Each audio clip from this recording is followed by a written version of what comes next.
Warriors basketball is back. Steph Curry, Draymond Green, Klay Thompson, and Chris Paul. 60 minutes before every game, we get you ready for tip. It's Warriors Live, and it starts now.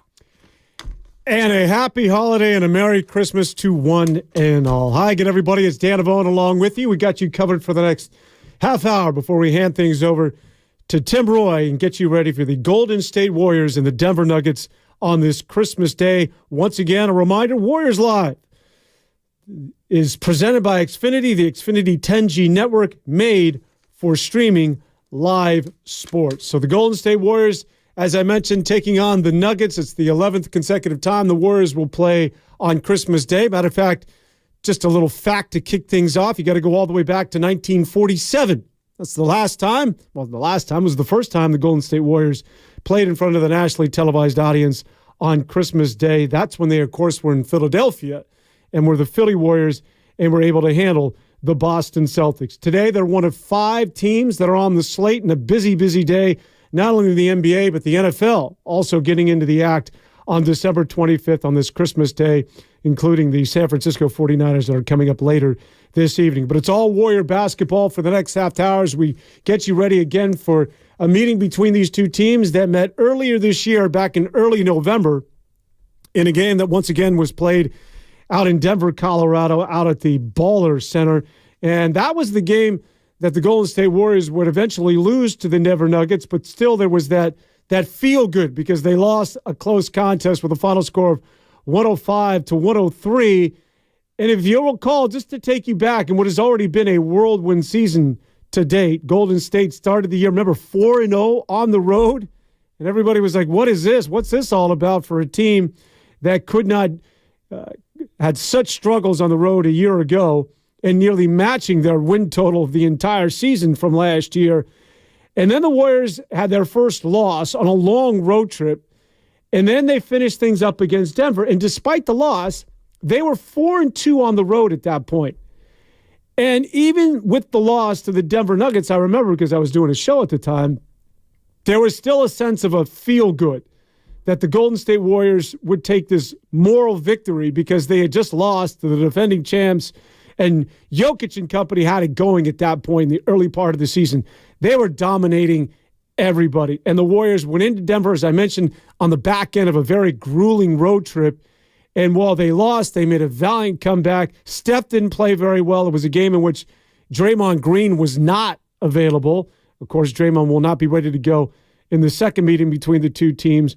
It's also worth to note that Jamal Murray was not available for the Denver Nuggets. But the Warriors lost that game, and you're thinking, well, even in the loss, there's still some positive takeaways for a Golden State Warrior team that at the time did not resemble one iota of the team that was so bad away from Chase Center last season.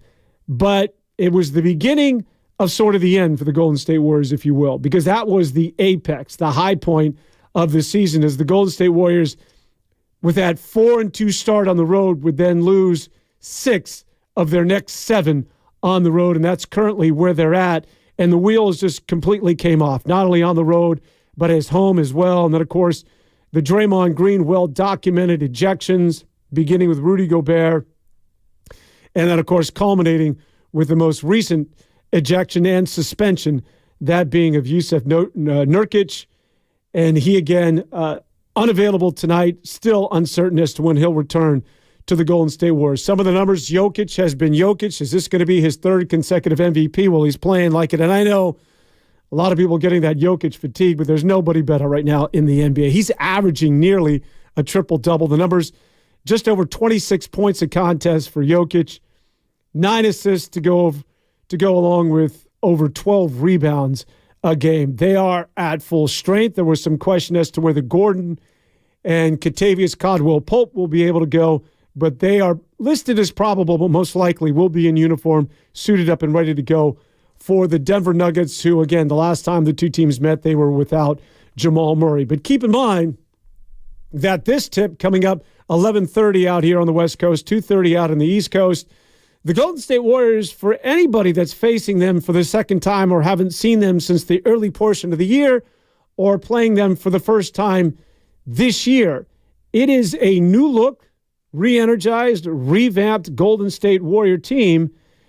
And this time around, when they take on the Denver Nuggets, rest assured, Brandon Podziemski was not a starter when they played back in early November, nor was Jonathan Kuminga. And Trayce Jackson-Davis, although not starting, although he might be knocking on the door, Kevon Looney did have a strong outing last time out, but you get the sense that if Kevon continues to slip a bit, that it would just make sense, and it's sort of writing itself, that the young man, Trayce Jackson-Davis, in his first year out of the University of Indiana, would get starting minutes replacing Kevon Looney at that 5 spot, while Draymond Green is still on the shelf, and nobody knows as to when he might return. But just getting back to the youthful outlook of this basketball team, it is a completely different look for the Golden State Warriors now that you got Brandon Podziemski, Trayce Jackson-Davis, as well as Jonathan Kuminga now contributing. Now, as I mentioned, it's Kuminga and Brandon Podziemski that have been inserted into that starting lineup, and they have made an entirely different they provided a different look. They have provided a re-energized sort of spirit. And when you pull back the curtain and look at some of the numbers, starting with Jonathan Kuminga now, since this resurgence, 8 consecutive games he's been in double digits. And we've talked about this on numerous occasions. This is just a guy who responds well to being in that starting rotation. And Steve Kerr, I was listening to Steve Kerr last week, and he was talking about the resurgent Jonathan Kuminga and how do you explain it, and why is Jonathan Kuminga now beginning to sort of understand and accept the tempo and having things slow down a bit. And Steve Kerr was sort of simplified it and was sort of matter of fact. And he just said, I just threatened him with the bench. I just said, it's really simple. This is a deep basketball team. They can go 12, 13 guys. And think about that. If you're Steve Kerr and you're doing the math, trying to get everybody, some runs so that you're appeasing everybody. And not only that, everybody's contributing, but how do you juggle 12 dudes? So when you're that deep, and if you're Jonathan Kuminga, that's sort of hit or miss, and you're playing well at times, but then you'll take a step back when you're, putting your head down and trying to make something out of nothing. He just simply said, to oversimplify it, we're going to have to sit you if you continue to make these mistakes, because there are guys that can play. Again, when you're 12 deep, it's next man up if you're not producing. That's all Jonathan Kuminga needed as far as any sort of incentivizing, because Jonathan Kuminga has responded. And it just looks as though he's a completely different basketball player. Now, before we anoint him as being that guy, because we have made, at least I have made that mistake before, thinking that, okay, here in year 3, it's finally slowed down. He's recognizing and seeing things that he didn't before. He's making that extra pass. He's seeing that pass.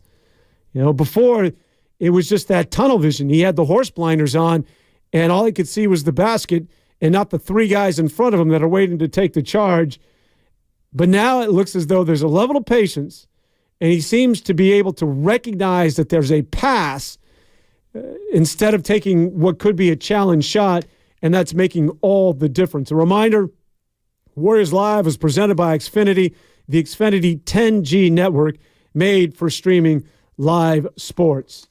The other kid that's making a contribution is Brandon Podziemski. Podziemski did get run. I think he had 11 minutes in the last time the two teams met out in Denver, which ended up in being a loss to the Golden State Warriors.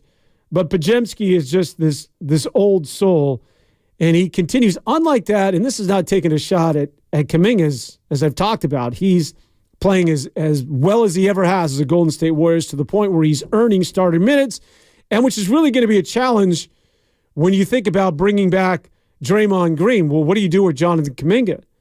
Do you continue to sit Andrew Wiggins? But it's Brandon Podziemski that's been taking Wiggins minutes. Does Kevon Looney get relegated to a bench role? Because Jonathan Kuminga is making life hard on Steve Kerr. These are all good things for the head coach of the Golden State Warriors. When you think about Jonathan Kuminga now emerging as a potential starter, but Kuminga has played so well, and as it relates back to what I was talking about with Brandon Podziemski, and I do see you 510. Thank you very much, and a Merry Christmas, and I'll let Jimmy jacket to one and all. 510, and I'm shouting out, of course, the Xfinity text line. You and I are the only ones who are in on that joke, so the rest of the country that is tuned in here, they'll let Jimmy jacket, they're just going to have to sort of figure it out for themselves, but we'll get that out of the way. But Brandon Podziemski, unlike that of Jonathan Kuminga, for some reason, and I don't know necessarily, this happens from time to time where you just, you strike lightning and you find a guy like Podziemski who has been, for whatever reason, been able to avoid those deer in the headlights where you would expect, okay, a kid is going to be, his Jonathan Kuminga moments where he's going to go someplace and get trapped, or he's going to go one way and the ball is going to go the other, and he's going to be flailing and draw a foul, and it's just going to look ugly. And while that's happened, but it's the outlier with this kid. He just looks as though he's been playing basketball at this level for the last 5 years. Make that 10 years. And that's just very rare. Or is it? And I think we can get into this conversation. I think a lot of this is brought to you by, and just, this isn't Bob Myers, but you can tip your hat to what Mike Dunleavy Jr., because when you go Brandon Podziemski with the 19th pick, there's other guys that are out there. There's that, I want to say that Whitmore guy that was at 6'7". It's that valued wing position that Warrior fans are saying, well, that's the guy you need, right? That's the coveted position. It's that 4. That's what you need for the Golden State Warriors. It's a void, right? Get that guy. Not another guard, for crying out loud. Are you kidding me? Someone in the backcourt to go along with Steph and Clay. When are they going to get minutes? But hats off to Dunleavy, who, much like that of George Karl back in the day, but going back in the day to Don Nelson, where it's just, it's best talent. And clearly he saw a twinkle in the guy's eye. He saw something that the rest of us and the majority of the NBA did not, that this guy he could be somebody that gets the Warrior culture, that could just fit in. And a lot of that just has to do with the way the dude's wired. And Podziemski is a guy that he's cocky, but I'll take cocky. And he's cocky in a good way. And I think that it's translated to a guy that just has not missed a beat since stepping into the starting lineup, and it does not seem as though it's too big for the guy. Let's get into the injury report. Brought to you by Boxer & Gerson. Today's injury report is brought to you by Boxer & Gerson, Northern California's premier workers' compensation law firm, helping injured workers get their lives back for over 40 years. For more info, visit boxerlaw.com. Andrew Wiggins is available tonight after missing the last 2 games with a general illness. Gary Payton will be reevaluated this week as he works his way back from a calf strain. Think about that. So you get back Gary Payton to go along with Andrew Wiggins, And as I mentioned, Gary Payton seems to be the forgotten guy, and with good reason, because they are so deep. But when Gary Payton comes back, now what do you do with these minutes? And I guess it's a good thing when you can go 12 deep, but does it also make players expendable? Now that you have such a deep bench, unlike that of a year ago, that now do you feel as though, okay, if we're to move off from one of the younger players, that's okay because we have this level of depth? Or, and when I say move off on players, let's face it, we're talking about specifically Jonathan Kuminga. If you're going to bring back that name player that seems to be that coveted for, or that missing piece to this puzzle when you're talking about the Warriors making a deep run and or getting back to the finals and bringing back another championship, which would be number 5 for this historic and Hall of Fame core of Draymond, Steph, and Clay. So are the Warriors, because of that depth, when you think about GP2 coming back into the fold, they feel as though that they can move off on some of these pieces. And Jonathan Kuminga at this point, as I mentioned, that's somebody that at this age, when you think about where he's headed, something you could regret for a very, very long time. That's one of those things that if you're to match windows and to get back into that conversation, and just for pure conversation, for the sake of the pregame show, and you're thinking about bringing back or bringing in Pascual Siakam, then you're thinking about a guy who was in his late 20s, and Steph's got it going for the next 3, maybe you're stretching it for 4 years where he's playing at this top level. Siakam makes sense, but then Siakam's going to head to the downside of the mountain as he gets into his 30s. 3 to 4 years from now, you want to know how old Jonathan Kuminga is? He's going to be like 24, 25. He's just going to be coming into his own. So high level of risk when you're talking about dealing with Jonathan Kuminga. But this is a Warrior team right now with Kuminga in the starting lineup to go along with Podziemski. As I mentioned, they have won 5 in a row. That is not the longest winning streak in the NBA. That belongs to the Milwaukee Bucks currently, as the Bucks have won 7 in a row. And the Denver Nuggets, who, by the way, had been struggling, say, 10 days ago. This is a team that, after that dominant start, the wheels were wobbling a little bit, but they have straightened things, and the Nuggets are playing good basketball once again. As I mentioned, they have won their last 4 straight. The big question anytime you take on the Denver Nuggets is who's going to match wits and who's going to match up with the likes of one Joker, Mr. Jokic, but not that anybody really matches up with Nikola Jokic, the 2-time MVP, but the Warriors' best shot was Draymond Green. Now, Draymond, as I mentioned, was out for personal reasons. The first time the two teams met back in early November. This time around, obviously out with that indefinite suspension, certainly won't be available to go tonight. So then who is it? Is it Kevon Looney? Jokic just uses Kevon Looney. It's just not a good matchup. Kevon Looney is good, but Kevon Looney usually is good on extending and getting out and closing out on smaller players, which is why he's so valuable, right? Like, you think about Andrew Bogut, where Bogut in his latter years, you just would have to sub him out because defensively when teams would go 5 out or small, Bogut would just simply become that player that other teams would go after, and he became dispensable on the defensive end. The value of Kevon Looney for so many years is that he has the ability to literally guard 1 through 5. I've seen him match up from Devin Booker to the before-mentioned Jokic, but his strength, I would not say, and strength being the operative word, is trying to go pound for pound for somebody who's just going to use their brute strength at getting to the rim. And that's Jokic's game.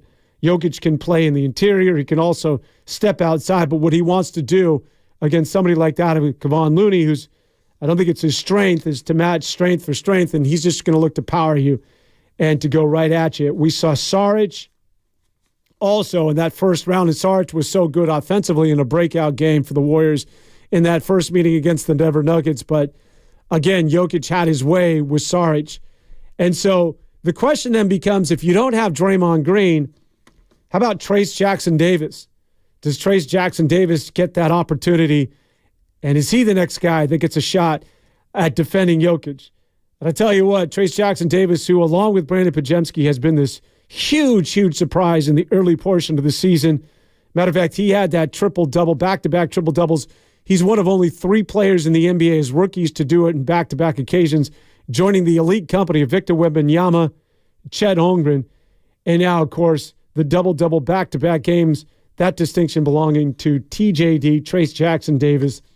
As Trayce Jackson-Davis, could he be the guy to draw the assignment of the big fella, the Joker, tonight? It'll be interesting to see. Time to take it to the bank prediction. It's time for your take it to the bank prediction. I would go Denver Nuggets if I was to be practical, or if I had to go to Vegas and bet the kids' college tuition. But just for the sake of Christmas, for a feel-good, and it's probably the one and only time I'll be doing the pregame show, why not just all hold hands and let's just sing a Christmas song together? Go Warriors. How about Warriors pulling the upset? I think they go into this game 6.5-point underdogs to the likes of the mighty Denver Nuggets, who, as I mentioned, have won 4 in a row. So they're 6.5-point underdogs, but they got things going right.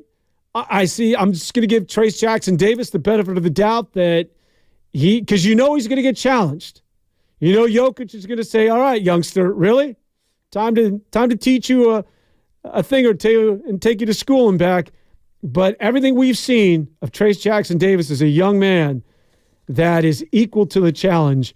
And if he can continue, Brandon Podziemski and Jonathan Kuminga, Steph Curry goes off, Klay Thompson, he and Klay combining for 55 points. In fact, it was Klay who had 28 points and led the Warriors in scoring, something that has happened infrequently this year as the Splash Brothers were back. Not only that, the Warriors had 38 assists, so it was very much vintage Warrior basketball because when the ball's moving and the ball's popping, as they like to say, with the 38 assists, which was a season high in their last game in the victory against Portland, that is a good indicator that the Warriors are playing Warrior-type basketball. Time for Eye on the Stats, brought to you by Goodman Eye Center. When it comes to your vision, be sure to go with a winning team. Go with Dr. Daniel Goodman and his team at the Goodman Eye Center, the choice of champions. Schedule a free consultation at GoodmanEyeCenter.com. Trayce Jackson-Davis, as I talked about, looking for his 3rd consecutive double-double. It'll be difficult if he's matching wits with the likes of one Joker, Mr. Nikola Jokic tonight, but he'll be looking for the double-double. That'll be online, looking for his 3rd consecutive. Also, the Warriors looking for the Warriors, it'll be their 11th straight Christmas Day appearance as the Warriors come in with a 5-game win streak. Meanwhile, it is the Denver Nuggets, as I talked about, coming in with a 4-game winning streak as well. What's on tap? Brought to you by Farmers Brewing. Have you tried Farmers Brewing yet? If not, it's time to put your lips on a farmer. That is a bizarre read, Sterling. Warriors versus the Nuggets coming up in a matter of moments. It's Christmas Day action with Tim Roy on the call, live from Mile High City. Tim, of course, will take it at 11 o'clock. He'll have a pregame of his show of his own to take you to 11:30. And then it's tipped Christmas Day today. One of 5 games on the slate as the Warriors do battle with the Denver Nuggets. Really quick, I talked about Klay Thompson, who has been such a key on this. Klay Thompson, who had the 28 points. And when Klay Thompson, as Steve Kerr had mentioned, when he gets good shots and he's playing within the flow and he's just passing up a bad shot where he's off balance, off of one foot, leaning to his left or right, it just makes the Warriors' offense go. He's that vital because he gets other guys involved in the pick and roll. And he's also, when he's judicious and scoring the ball, it offsets that scoring load from one Steph Curry. So the Golden State Warriors and the Denver Nuggets will do it from Baller Center as the Warriors trying to make it 6 in a row. And when the Warriors then return home, it's the beginning of a very, very difficult 5-game shift in which they're going to take on some of the best teams in the NBA, including Orlando, who's been a big surprise out in the East this year. They'll have to do battle with the Dallas Mavericks coming up next Saturday. And also a meeting with the Miami Heat is in that 5-game slate as well. And another meeting with the Denver Nuggets is on the slate. So after tonight, it's a tough stretch for the Golden State Warriors. 5 games in which they take on some of the best teams in both the Western and the Eastern Conference. Have they turned a corner? Have they put that bad taste in their mouth from the early portion of the season Is it no longer there? And is the Golden State Warrior that team that can continue it beginning today when they take on, as I mentioned, the Denver Nuggets? It's nationally televised. It's Christmas Day, one of 5 games. Sit back, grab a cold one, enjoy it. Warriors Live, presented by Xfinity, the Xfinity 10G network, made for streaming live sports. Time to hand things over to Tim Roy. Enjoy the rest of the day. Enjoy the rest of the day filled with sports. For everybody here at 95.7 The Game saying Merry Christmas, it's the Warriors and the Nuggets next. Breeze's new scent, Soothe and Restore, is so good I wrote a song about it. I know just what I do. Febreze has my face.